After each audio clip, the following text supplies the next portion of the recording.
So, one day, this particular food is bad for you. The next day, this particular food is actually good for you. And then a few weeks later, it's bad again, and then it's good again, and then where do we go from there? Like, this is something I see all the time. And then one of the most popular questions that I see and get is, Ruby, what foods are good and bad for you? What foods are good and bad for weight loss? And then you have people saying, okay, so can you help me? What food should I eat and what food should I avoid? And my answer is always, whatever you like, whatever you don't like, whatever you're intolerant to or allergic to, you keep out. Whatever makes you feel shit, don't have it. Whatever you like, eat it. But because we live in such a world of extremes, people don't understand that you can eat anything that you like, but you need to actually, you can only manage what you measure, right? So you need to be able to, like, just measure the food you eat, track your calories. I have girls on meal plans, I have girls on macros.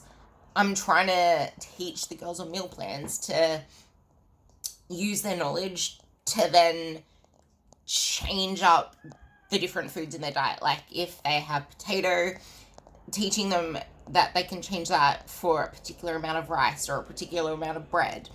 And then when I say the only bread I like is white bread, I get shot with, oh, the worst of them all. I'm like, no, it's only the worst of them all if the rest of my diet's shit. Like, you can't look at a particular meal or a particular food in isolation. You need to look at the whole diet.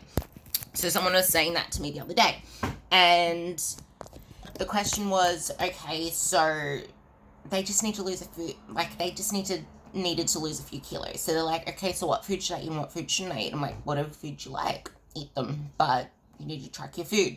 And you need to eat less food than it takes to maintain where you're at now. Then I added on, if I looked at what foods I should and should not eat, and then someone saw me eating my massive bowl of cereal, because I always eat my massive bowl of cereal, I love cereal, and all they saw was me eating this cereal every day. Think about that. How is cereal good for health and fat loss? It's not. It's not in isolation. But when you look at the rest of my diet, the big picture of the rest of my diet is full of veggies, it's full of lean proteins, it's full of vitamins, minerals, and fiber, and I stay hydrated. Like, the rest of my diet is really, really good food, whole food, not processed food. So it allows me to have that bowl of cereal, and it allows me to have a good body composition with that cereal. It allows me to look good and still eat that cereal. I could go out and get Fruit Loops. I could go out and get Frosties or Cinnamon Toast Crunch or ones that you typically think are really bad for you, and still have a really good physique or still get on the way to my goals, because I weigh my food, I track my food, and I fit it into my plan. Now, say I didn't feel like cereal one day. I then use my nutritional knowledge to say, okay, I don't feel like cereal today. I feel like oats. Cereal is predominantly carbs. If you pick particular cereals like Weet-Bix or Nutri-Grain, it all have carbs and protein. So you need to actually, like I said, get used to, educate yourself. Because if I swap out my cereal for oats has a mix of protein, carbs, and fat. So I'm going to need to take fat out from elsewhere in order to allow me to have oats instead of cereal. Now, I'm lucky. I have my cereal with almond milk. So my almond milk does take up a very, very good proportion of my fats. So I usually can fit in the oats allowance, but sometimes I do need to take out fats from elsewhere, which is when I would change my sardines to tuna, for example, or change my kangaroo, which has 4 grams of fat in 200 grams, to tuna or fish or chicken breast. Being aware of what you need to substitute in and out in your diet is it's empowering. And then say I don't feel like cereal and I don't feel like oats. I can fit in something like rice or like pasta. Rice is all carbs. Pasta has protein and carbs in it. So that's a good substitute for cereal. But if that was substituting oats, then I'll need to add fat into that meal. Because oats, I'm substituting something that has fat in with something that doesn't have fat. So that's when I'd put in tuna that contains oil. Or I'll chuck in some more cocoa powder into one of my meals.